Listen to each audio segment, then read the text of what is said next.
Halo, selamat bertemu kembali ya di mata kuliah kelas full online desain grafis arsitektur ya, dengan konsentrasi topik yaitu desain furniture. Dan hari ini adalah merupakan pertemuan keempat di mana topiknya kita akan membahas tentang konstruksi furniture. Jadi kenapa saya jadikan satu judulnya antara konstruksi dan material atau bahan furniture ya, karena kedua hal itu saling terkait ya. Jika kita bicara tentang konstruksi ya, otomatis selanjutnya kita akan membahas bahan ya. Demikian juga sebaliknya. Salam sejahtera selalu dan bahagia selalu ya bagi Anda mahasiswa. Semoga semuanya dalam keadaan baik-baik saja ya. Terlebih mungkin di suasana saat sekarang ya, cuaca kadang panas, kadang hujan gitu ya. Semoga semuanya pokoknya dalam keadaan baik-baik saja ya. dalam lindungan Tuhan Yang Maha Kuasa.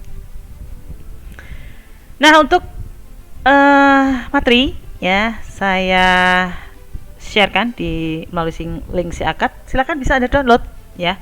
Bisa Anda download dan Anda buka bagaimana sih spesifikasi dari konstruksi kayu ya. Jadi dalam hal ini saya lebih fokus ke konstruksi kayu. Jadi kalau untuk bahan furniture ya, terutama untuk kayu itu pasti lebih membutuhkan skill khusus ya dibanding dengan material atau bahan furniture seperti plastik, besi, kemudian besi tempa ya, yang seperti saya sampaikan minggu kemarin ya. Jadi kayu ini kenapa orang masih selalu menggunakan bahan kayu untuk furniturnya. Ada beberapa pertimbangan yang nanti akan saya share, kita bahas bersama di topik mata kuliah berikut ini bagi kelas full online Universitas Tekkom Semarang. Kuliahnya menyenangkan ya. Oke, kita mulai ya. Akan saya share untuk materi minggu kemarin dahulu ya. Kita sebagai mahasiswa kita refresh dulu nih supaya untuk materi minggu kemarin Anda tidak terlupa. Jadi untuk mahasiswa yang mungkin belakangan hadir pada saat kemarin atau mungkin ada yang kurang jelas, bahwa kita sebelumnya sudah membahas beberapa topik ya terkait dengan bahan material. Izin share dulu ya. Konstruksi dan bahan furniture. Nah, berikut adalah uraiannya. Saya sekedar mengingatkan ya, atau merefresh aja materi kemarin. Kita kemarin sudah bahas atau bicarakan tentang jenis bahan atau material furniture meliputi kayu, logam maupun plastik ya. Jadi ada beberapa material yang Anda pastinya paham ya, di sekitar kita itu kita menggunakan kayu ataupun logam atau plastik. Beberapa sudah kita bahas. Kita lanjut aja. Yang pertama untuk karakteristik kayu ya. Kemarin kita sudah singgung ya, share foto dan beberapa spesifikasinya dari kayu kelapa atau glugu ya. Ini banyak sekali digunakan, terutama atau daerah penghasilnya daerah pantai ya, banyak digunakan ini untuk membuat gazebo ataupun konstruksi lainnya ya. Kemudian kayu bengkirai kita sudah bahas kemarin. Jadi kayu ini cukup awet dan kuat. Jadi ini salah satu material yang banyak digunakan untuk membuat kusen. Nih bengkirai semakin kena panas ya, kena cuaca panas ataupun furniture odor ya, jadi dia begitu kena panas maka malah dia justru semakin kuat ya. Kadang ada kayu yang justru kena panas ataupun cuaca ya, itu malah lapuk, mengembang, menyusut dan sebagainya. Tapi kalau kayu bengkirai, nah ini lumayan kuat ya, di samping harganya terjangkau. Nomor 3 kayu camphor ya, lebih murah lagi ya, tapi tidak setahan lama kayu jati ataupun sokot bengkirai ya, tapi ini jadi alternatif ya. Tapi untuk penggunaannya dia lebih ke bahan pembuat pintu, panel dan jendela. Jadi kalau ada hiasan di daun jendela, nah itu biasanya pakai kayu camphor seperti itu ya. Nah, kemudian ada lanjut lagi nomor 4 kayu jati. Wah, ini topnya ya, topnya kayu. Nomor 1 rayap tidak doyan ya. Jadi ini memang banyak sekali yang sampai dengan sekarang masyarakat pakai ya. Satu, harganya pastinya mahal ya, tapi dia juga sering banget ya digunakan sebagai material untuk digunakan sebagai furniture, kayu, kursi kayu, partisi ya, lemari serta kayu jati. Nah, semakin tua usia kayu jati maka semakin bertambah tingkat kepadatannya, semakin keras. Tapi akhir-akhir ini di masyarakat umum banyak sekali menggunakan kayu jati muda. Jadi sebelum dia tua dia sudah berpotong. Karena apa? Ya karena biar terjangkau ya. Karena kalau semakin tua itu kan juga makan waktu lagi ya, semakin panjang panennya ya. Jadi masih muda dia sudah ditebang ya, diolah atau diproduksi. Nah, ini yang tua nih, kayu jati dengan usia tua ya, itu jaminan mutu. Udah lanjut kayu merbau. dan juga terhadap serangga. Cuman kalau yang tidak suka tekstur atau bahkan kebalikannya ya, ini ada warnanya coklat kemerahan, bahkan ada highlight kuningnya, ini bagus. Nah seperti ini ya, kurang lebihnya untuk kayu merbau. Jadi kalau tidak ada kayu jati, bisa digunakan kayu merbau sebagai alternatif penggantinya. Seperti itu ya, sudah kita bahas kemarin. Lanjut kayu ulin. Ya, seperti ini. Ada di bagian Sumatera bagian selatan, hutan sana ya, dan Kalimantan. Bagus juga untuk bahan bangunan, rumah, kantor, gedung, serta bangunan yang lainnya. Berwarna gelap dan tahan terhadap air laut, kayu ulin. Nah ini biasanya kalau mungkin dipakai untuk konstruksi perahu ya, kapal-kapal yang terbuat dari bahan kayu. Nomor 7, kayu akasia. Nah ini yang sering kita jumpai kalau kita ke kafe atau ke beberapa perkantoran, hotel ya, dia menggunakan kayu akasia untuk furniturnya, sebagai meja, sebagai alas duduk dan sebagainya. Nah pasti Anda pernah lihat ya kayu seperti itu. Serat cukup rapat sehingga daya serap airnya kecil. Ya, ini berdasarkan sifat kembang susut kayu yang kecil, maka daya retaknya rendah. Jadi kalau dia kadarnya rendah ya, dia tidak mudah untuk mengembang menyusut. Apalagi seratnya cukup rapat. Nih ya. Bagus nih. Oke, setelah kita bicara tentang kayu, lanjut ke besi. Ya, material dari bahan besi. Ada beberapa jenis besi, dari stainless steel, kemudian dari aluminium, besi tempa, besi hulu. Nah, yang pertama adalah stainless steel, kuat, berat ya, sayangnya berat. Ya, dia perawatannya juga cukup mudah, cuman dilap aja kayak kalau kotor pakai kanebo atau lap kering begitu ya. Kokoh, padat. Jadi rongganya dibandingkan kayu hulu ya, dimana kayu hulu itu di tengahnya itu berongga, tapi kalau kalau besi stainless steel dia padat, kuat ya. Makanya untuk mengangkat kursi semacam ini katakan kursi tunggu ya, atau kursi yang kita jumpai di bandara, di terminal ya, di ruang tunggu pemerintahan, kantor pemerintahan. Nah, seperti ini banyak dipakai. Contohnya sebagai kursi santai, meja makan, meja kerja yang dari bahan stainless steel ya. Nah, kalau ini yang bagi pemilik rumah yang memikirkan jangka panjangnya, nah belilah dari bahan yang stainless steel untuk furniturnya. Harganya gak mahal memang ya, tapi jaminan ya, kuat, kokoh, awet. Nah itu. Yang kedua aluminium, ringan ya. Jadi yang suka bahan furniture seperti ini ya, aluminium. Biasanya yang suka yang praktis-praktis ya, diletakkan di teras, di taman ya. Tapi sayangnya kalau kena angin dia bisa terbang ya, saking ringannya. Ya, tidak sekuat stainless steel, harganya lebih murah ya. Jadi kalau mau perawatannya ya dia harus dicat ulang karena aluminium tidak tahan terhadap cuaca. Sudah kita bahas minggu kemarin ya.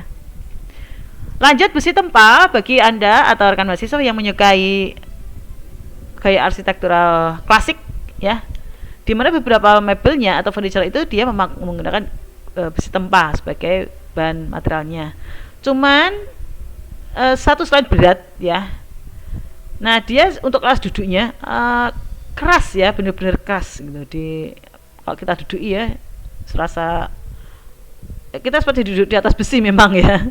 Nah, makanya harus dilambari ya, atau dilapisi dengan alas duduk atau bantal. Kuat memang, ini juga jangka panjang. Oh, bisa sampai lebih dari 20 tahun. Jadi kalau Anda menghendaki furniture Anda awet, ya gunakanlah yang dari bahan besi tempa seperti itu. Biasa dipakai untuk meja makan, meja kerja, di taman ya. Akhiran ini di Kota Lama itu, di kawasan sana ya, banyak sekali area duduk sitting group itu dari kursinya dari besi tempa ya, supaya awet. Terus di scrub ya, di paku gitu, bukan paku ya, itu istilahnya apa ya kalau di tukang besi itu, biar tidak diangkat ya, biar dia permanen tempatnya, besi tempa ya. Yang terakhir besi holo, sayangnya ya tengahnya itu berongga, jadi dia mudah keropos seperti itu ya. Dan mudah patah kalau yang duduk itu mungkin, jadi harus balance sih duduknya kanan kirinya ya, atau depan belakang, karena kaki-kaki ini ya, karena tengahnya berongga, nah itu seringkali bisa patah. Keunikannya dengan menggunakan besi holo ini ya, bisa dikombinasikan dengan kayu atau papan ini seperti ini. Nah bagus ya, banyak dijumpai di kafe-kafe, restoran, ya, bahkan di hotel, di rumah tinggal, di hunian biasa gitu ya, banyak sekali nih. Harganya juga terjangkau ya. Ya cuma sayang itu tidak bisa menahan beban yang terlalu berat. Yang gendut-gendut minggir dulu ya. Oke, itu beberapa dari material ya. Satu kayu, satu besi, dan yang berikutnya adalah, nah ini desain furniture masa depan ya, dengan model cetakan 3 dimensi desain. Ini nih yang besok ke depan diharapkan dia akan menggantikan atau lebih banyak disukai oleh masyarakat pada umumnya. Di mana pasar dekorasi rumah dan industri perabot rumah tangga pada umumnya telah memanfaatkan teknologi pencetakan 3 dimensi desain saat ini. Karena konsep cetakan tersebut, proses pengerjaan menjadi lebih efisien dan mudah. Nah, bahkan saat ini industri pencetakan 3 dimensi menawarkan beberapa keuntungan besar untuk dekorasi dan perabotan rumah. Ya, ini dikarenakan desain yang rumit sekalipun, pencetakan 3 dimensi mampu melakukannya. Jadi pakai printer 3 dimensi. Untuk bahannya di sini ada yang membahas, ada yang dari plastik, ada yang dari bahan semacam akrilik ya. Nanti lebih lanjutnya mungkin di pertemuan berikutnya ya. Nah, beberapa gambar seperti ini ya yang di tampilan layar monitor Anda, kursi, hiasan, kemudian ini meja ya. Dan uniknya di tengahnya itu bisa dikasih lampu warna-warni supaya itu lebih menarik ya, sebagai point interest dari ruangan tersebut ya. Jadi ada beberapa lagi ya, jangan khawatir habis ini ya, sebagai elemen dekorasi rumah. Nah seperti ini ya, ini juga model cetak nih dengan 3D design ya, dekorasi rumah dengan konsep 3D design. Dekorasi rumah itu sangat erat kaitannya dengan desain ya. Menariknya setiap orang akan memiliki gaya style atau pilihannya sendiri, sehingga terdapat miliaran produk saat ini dengan berbagai konsep desain yang berbeda. Produk-produknya seperti meja, tempat tidur, ada kursi, hingga perabotan dekorasi baik untuk kantor maupun rumah saat ini sudah menggunakan cetakan 3 dimensi. Nah, beberapa perusahaan besar sudah meliriknya ya, seperti saya sebut merek ya, IKEA ya. Dia menggunakan produk dengan konsep 3D design. Nah, awalnya memang konsep percetakan 3D design ini hanya berlaku dalam bidang tertentu dan belum digunakan dalam industri besar. Namun pada saat ini, prototipe desain tentang furniture yang dicetak 3 dimensi sudah mulai dilirik pasar. Apalagi konsep atau gaya rumah masa depan juga menuntut beragam desain furniture yang lebih simpel, kemudian kelihatan dinamis ya, stylish nih, wah keren gitu ya. Dan pastinya berbahan dasar material kuat. Ya, namun sisi lain pengerjaannya juga menjadi daya tarik tersendiri karena dengan cetakan 3 dimensi pengerjaannya akan menjadi lebih cepat. Nah, itu beberapa gambar ya, kursi, lampu, hiasan dinding, dekorasi rumah ya, dan lain-lain. Nah, bagaimana alasan kalau ditanya ya, home owner nih, pemilik rumah, kenapa suka menyukai furniture 3D design ini? Ya, nah seperti ini beberapa bentuk dari produk furniture 3D design. Tapi jangan khawatir ya, untuk material kayu itu pastilah tetap di hati ya bagi yang suka kayu. Ya, kayu jati terutama ya, number one. Nah, inilah ya, alasannya adalah sebenarnya ada cukup banyak alasan nih kenapa pemilik rumah atau home owner menggunakan furniture cetak 3 dimensi ya. Paling tidak alasan utamanya itu untuk mengurangi biaya pembuatan, lebih sedikit langkah dalam proses dan implementasi modifikasi yang lebih cepat. Dan selain itu ya, paling tidak ada 2 alasan utama kenapa kemudian pemilik rumah perlu memakai atau menggunakan furniture dengan konsep 3D design untuk melengkapi dekorasi dan desain interior rumah termasuk kantor. Yang pertama adalah desain. Nah, alasan pertama dan paling utama untuk memilih furniture cetak 3 dimensi ini adalah pemilik dapat mengintegrasikan elemen desain pencetakan 3D yang unik. Kerumitan dan desain yang kompleks bahkan menjadi nilai jual utama kenapa kemudian furniture cetak 3 dimensi ini bisa merajai pasaran. Hal ini dikarenakan manufaktur reguler itu sudah tidak mampu lagi mengintegrasikan geometri kompleks dan bentuk desain produk yang rumit. Nah, ini kan rumit nih, yang warna kuning itu ya. Tapi dengan cetak 3 dimensi ini, wah itu semuanya teratasi. Ya, bahkan bentuk yang rumit sekalipun kemudian custom ya, nah itu semua bisa. Oleh sebab itu jika desain sangat sederhana, maka biaya bisa dapat ditekan ya, menjadi lebih murah. Kemudian yang kedua itu adalah lightweighting atau ringan. Nah, di sini alasan pemilik rumah ya, karena furniture cetak 3 dimensi ini untuk perabot adalah furniture dan berbagai benda lain yang dicetak secara 3D memiliki berat yang lebih ringan. Lightweighting adalah proses pencetakan 3D untuk mengubah kepadatan objek, mengubah kerapatan dapat dilakukan berkat perangkat 3D lunak canggih dan printer 3 dimensi mampu menghilangkan sebagian massa dan demikian objek menjadi sangat ringan. Nah, ini beberapa ya desain dekorasi rumah nih ya. Bentuknya seperti kaca ya, datar, padahal dengan permainan lampu ya, nah dia menjadi seperti ini, ada ilusinya juga ya. Nah, jika dihidupkan lampunya akan membentuk suatu massa ya, berongga, ada kedalaman, ada shadow dan lain-lain ya. Ini beberapa contohnya ya di belakang. Padahal ini hanya semacam hiasan dinding biasa nih, tapi jika dinyalakan hasilnya seperti ini. Bagus ya, cocok bagi masyarakat modern yang memiliki, wah ini lebih greget nih pastinya ya. Nah, inilah nanti kedepannya seperti ini nih furniture yang dipilih ya. Jangan takut ya kalau seperti ini, takut nyemplung mungkin ya di mejanya. Ini meja ya, khususnya meja. Ada beberapa alternatif desain meja dan ada beberapa alternatif desain hiasan dinding ya. Kita lanjut. Furniture 3 dimensi desain rumah masa depan. Nah, di monitor Anda bisa Anda lihat ya. Itu mesin cetaknya kurang lebihnya seperti itu. Dan hasilnya ya menjadi seperti wallpaper. Ini saya ambil dari Pinterest ya. Nah, ini. Dan jika menginginkan ruangan kelihatan dinamis ya, ini bisa ditempelkan di dinding ya, di ruang tamu, ruang makan, ruang keluarga. Nah, seperti itu ya. Jadi kalau bosan dengan yang dinding yang itu aja ya, tembok biasa, nah ini sebagai alternatif pengisi ruangannya ya, sekaligus dia menjadi dekorasi ruang nih ya, nggak usah pakai figura macam-macam, dindingnya cukup diekspos seperti ini sudah menjadi ruangan jadi menarik begitu ya. Oke.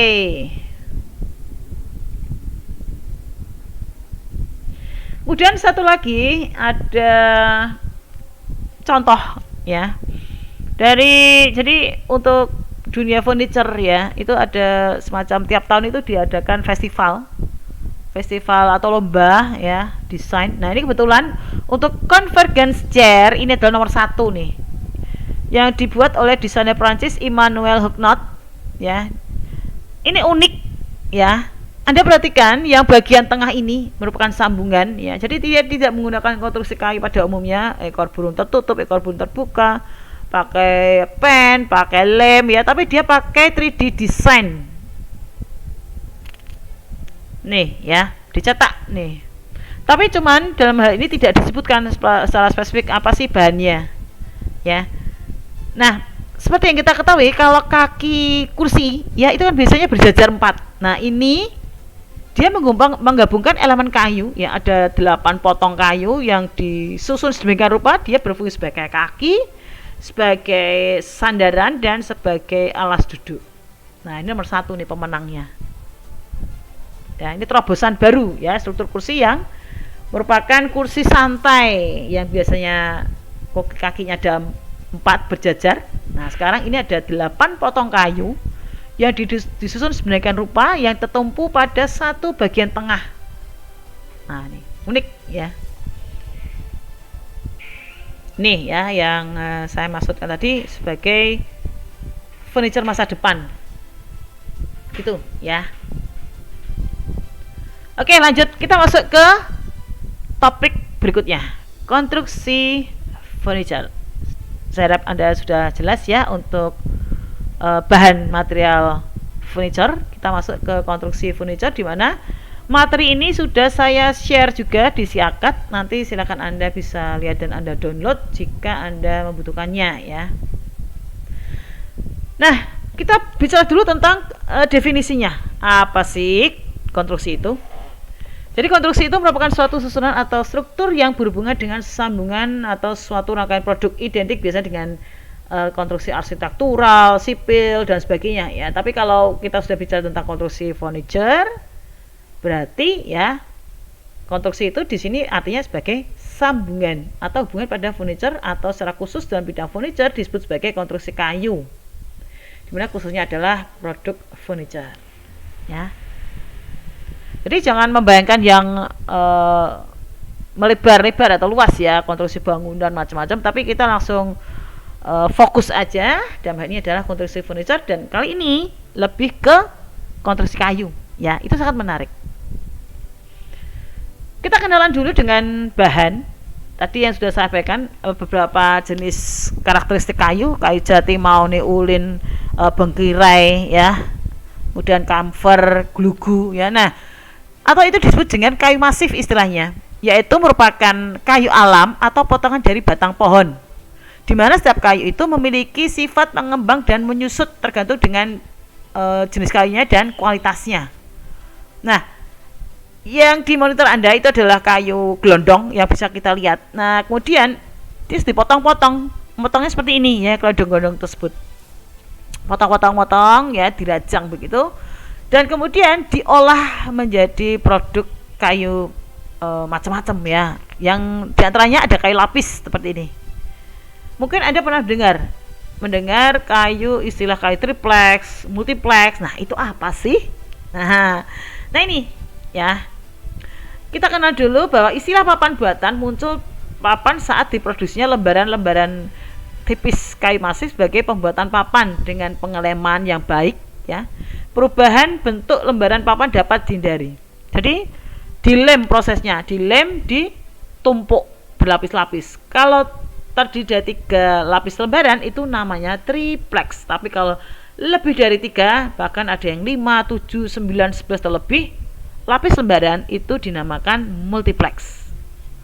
Nah, ketebalan kayunya kayak lapis ini ya, antara 3 cm, 4, 6, 9, 12, 15, 18, bahkan lebih.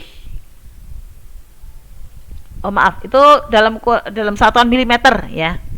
Nah, ini lembaran dilem ya, disusun, dipres begitu menjadi hasilnya seperti tampak pada slide ya. Nih di layar monitor Anda. Ini adalah kayu lapis triplex dan multiplex. Lanjut yang kedua, kok kedua sih? Kok kedua mana nih? Oh, langsung ya. Oke, ketiga kayu kawul atau papan kawul di sini. Itu terbuat dari pecahan-pecahan. Ya, merupakan papan dibuat dari kawul kayu dengan lem sintetis dan dipres dengan panas tekanan tertentu. Dari kawul kayu ya, potongan-potongan kecil-kecil itu dipres gitu. Umumnya diproduksi dengan ketebalan 8 sampai 22 mm, lebih ringan dibanding papan buatan lainnya. Dan sering digunakan untuk bahan partisi, untuk menyekat ruangan ya. Kemudian sebagai lapisan di dalam pintu. Jadi kalau Anda pernah melihat ya, pintu juga daun pintu ya, itu dibuka depannya atau lapisan luarnya mungkin jati ya, tapi dalamnya untuk menekan biaya itu seringkali disubal atau disumpeli begitu ya, salah satunya dengan papan kawul. Pelapis untuk plafon dan dinding serta penebalan pada bagian komponen pada produk furniture. Ini pakai papan kawul. Ya, lanjut ya. Nomor 4. Papan serat atau softboard dan hardboard. Pernah lihat bukan? Nah, seperti ini nih. Merupakan dibuat dari limbah serabut kayu yang dicampur dengan bahan-bahan khusus ya. Dan dibuat dengan cara dipres dengan panas dan tekanan tertentu. Biasanya dibuat pada ketebalan 6 sampai 12 mm. Dan ada 2 jenis, yaitu softboard dan hardboard. mana yang Anda gunakan ya, tergantung kebutuhan ya. Nah ini yang kadang kalau apalagi kalau kena air ya, dia moprol nih. Ini juga sering digunakan untuk mebel-mebel yang di atasnya itu pasti dilapisi dengan produk kain lain ya, vinir ya. Jadi makanya produk-produk ini ya, papan-papan seperti itu ya, itu riskan terhadap air. Begitu kena air ya udah ya, akan mudah rusak, membusuk dan airnya rusak ya, itu papannya. Lanjut, papan blockboard ya, yang merupakan papan buatan jenis kayu lunak dan umumnya terdiri dari 3 lapis atau 5 lapis yang berasal dari potongan kayu kecil yang dipadatkan atau dilaminasi dengan diberi lapisan vinir pada kedua sisi permukaannya sehingga menjadi sebuah lembaran papan. Ya, papan blockboard. Ini ya, yang di visual fotonya ya. Jadi tengah ini papan blockboardnya. Harganya sedikit di bawah plywood dan banyak tersedia adalah teak block, yaitu memakai lapisan vinir kayu jati. Jadi diakali ini. Luarnya kayu jati tapi dalamnya itu pakai papan blockboard. Lanjut, MDF. Ini juga banyak digunakan untuk beberapa furniture, produk-produk saya sebut merek ya, Olympic gitu ya. Ini adalah sejenis hardboard yang berasal dari serat kayu dan kayu lunak yang direkatkan di bawah panas dan sangat tinggi serta terbuat dari partikel halus dan yang menyebabkan butiran permukaan hampir tak terlihat sehingga mudah digunakan untuk diolah, diproses atau dibor tanpa merusak permukaan. Tingkat kerapatan atau densitas bahan baku yang lebih baik daripada papan partikel. Kelebihannya adalah padat ya, rata dan kaku serta mudah dibentuk.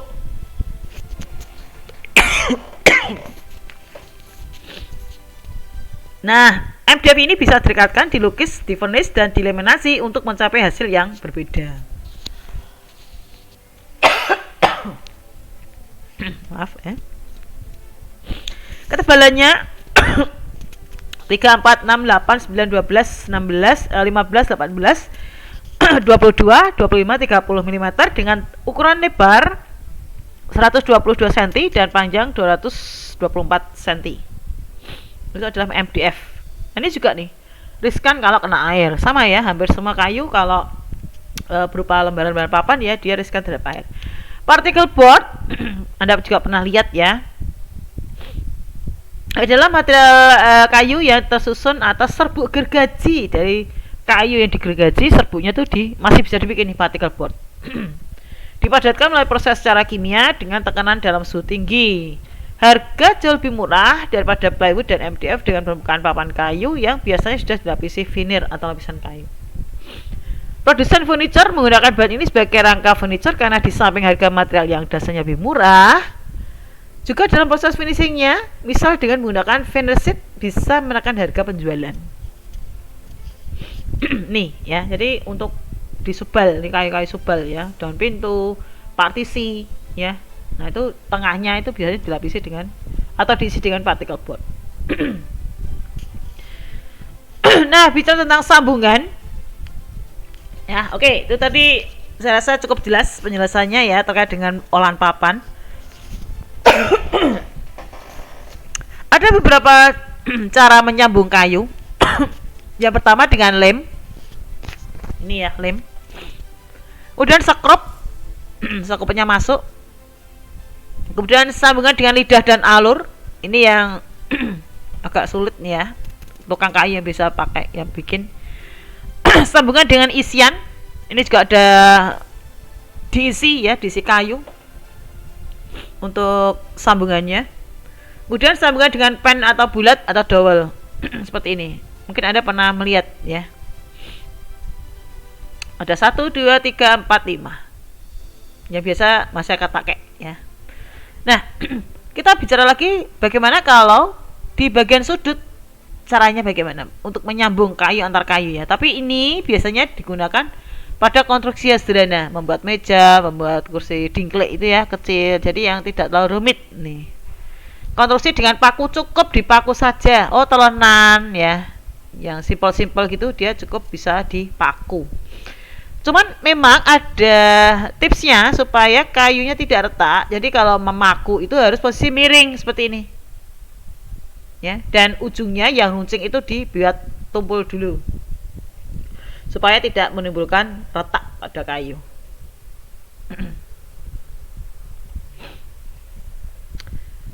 Kita bicara tentang konstruksi dengan lidah dan alur. Nah, ini ya. Jadi ada beberapa rumusnya, caranya ya. Jadi ini dicoak, istilahnya dicoak. Ya. Alur itu bagian lubangnya ya, dan lidah itu yang bagian menjulurnya. Seperti ini ya. Jadi di pasrah atau di kikis atau dipahat ya, dipangkas begitu, dipotong, membuat semacam lidah dan alur, dan kemudian setelah pas ya ini dimasukkan. Itu ya. Kemudian untuk konstruksi sudut verstek, dia pas pojok tapi dia posisinya miring sambungannya. Kalau tadi kan ditumpuk ya, ditumpuk atau di sisi sebelahnya ya, di sisi yang lain. Tapi kalau ini benar-benar posisinya di ada kemiringannya yaitu 90 derajat. Jadi pas miring begitu. Kalau yang menyukai ya. Jadi ini memang agak rumit. Ini banyak dijumpai kalau kita sering bikin figura bingkai itu. Biasanya posisinya miring seperti ini, ya. Dan ini ada sambungannya yaitu dengan pen bulat atau dowel.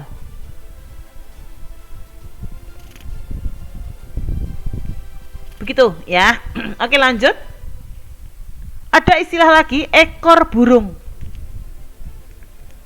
Kenapa dinamakan ekor burung ya? Karena ini diasumsikan atau lebih mirip ke seperti ekor burung. Konstruksinya ya, namanya konstruksi ekor burung. Ada yang terbuka seperti ini ya. Terbuka itu dalam arti dia mengkatupnya itu pas, ujung ketemu ujung. Tapi kalau konstruksi ekor burung setengah tertutup, nah ini dia menyisakan ya space kecil. Jadi dia tidak rapat seperti ini ya di luarnya, tapi dia agak menyisakan space agak mundur. Mana yang baik? Nah, itu kembali lagi ke selera ya. Apakah ekor burung terbuka, apakah setengah tertutup? Semuanya bagus ya, kuat. Kemudian ekor burung memanjang seperti ini ya, hanya satu dan dia panjang. Kemudian ekor burung tersembunyi seperti ini ya, tidak terlihat. Jadi kalau kita baru kelihatan kalau kita intip bener. Nih tertutup, jadi biar rapi. Taunya kan nggak ada sambungan ya, padahal sambungan itu terletak di dalam. Nih yang tersembunyi ya. Kemudian konstruksi rangka sudut ya, sambungan dengan pen terbuka nomor 1 nih. Panjang pen selebar rangka, tebal pen sepertiga tebal rangka ya. Sepertiga maksudnya begini. Jadi ini ada kayu ya, misalkan ya contoh ada kayu dan area sini ya itu dibagi 3, 1, 2, 3. Biasanya kan separuh. Nah ini sepertiga dibagi 3. Salah satunya itu untuk pennya. Ini pennya nih, lidah dan alur ya. Dengan sambungan dengan pen terbuka. Ada beberapa contohnya nih, 1, 2, 3. Ini nanti dimasukkan jeret gitu. Seperti ini hasilnya. Dan ini juga ya. Ya harus benar, ukurannya harus benar-benar presisi ya, supaya tidak menimbulkan kekosongan ruang ya. Jadi kalau pas mahat ya, melakukan ukuran potong memotong itu benar-benar ukurannya dipastikan yang presisi. Seperti itu ya.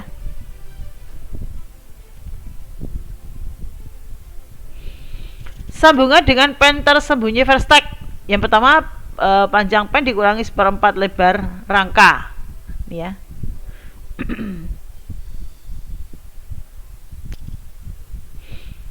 Kemudian ada lagi sambungan dengan pen ganda. Kalau ini cuma 1 ya, ini 2 nih. Ada 2. Dan yang untuk sambungan dengan pen ganda itu ya bagian tengah nih, area tengah rawan patah. karena tipis ya, kalau tidak hati-hati dia bisa patah. Tinggal dipaku nih, paku kanan kirinya atau dilem dulu. Kemudian sambungan dengan pen ganda Versteg. Sudah ganda Versteg ya, posisinya miring. Nah seperti ini hasilnya. Kemudian sambungan dan dengan pen tembus sampai ini ya, ke sisi luar daripada kayu tersebut.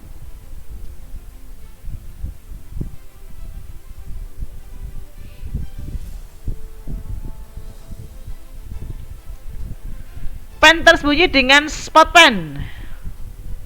Nih, klep. Ini ada garis titik-titiknya ya, kalau diperbesar langsung klek gitu, masuk. Sambungan sudut Versteg dengan isian ya, dia disubal dengan kayu lain ya. Ini kuat juga ya, kuat ya, walaupun ini fungsinya untuk subalan ya, tapi dia cukup kuat untuk konstruksi. Udah sambungan sudut rangka dengan pen bulat atau double, ini sudut rangkanya ya. Udah sambungan sudut Versteg dengan pen bulat atau double, seperti ini.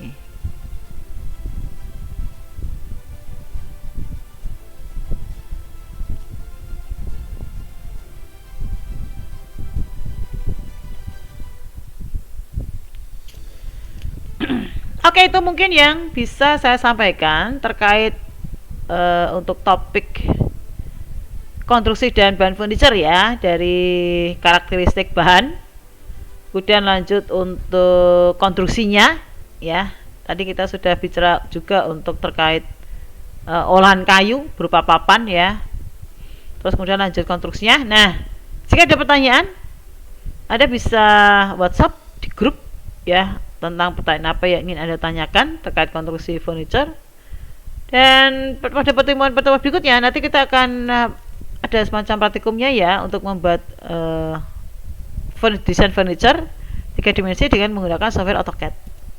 Begitu mungkin yang bisa saya sampaikan ya, kurang lebih pembahasan topik kita terkait konstruksi dan bahan material ya sudah selesai ya. Minggu depan kita sambung dengan topik materi lain. Terima kasih sebelumnya atas perhatiannya. Mohon maaf jika ada salah kata ya, baik sengaja maupun tidak sengaja. Silakan bagi mahasiswa yang nanti menyimak tayangan video perkuliahan kelas full online pada kali ini, jangan lupa untuk selalu melakukan presensi sebagai bukti kehadiran Anda ya, supaya tercatat by sistem. Sekali lagi terima kasih. Kita ketemu lagi di pertemuan berikutnya. Salam sehat selalu, Tuhan berkati. See you. Dah.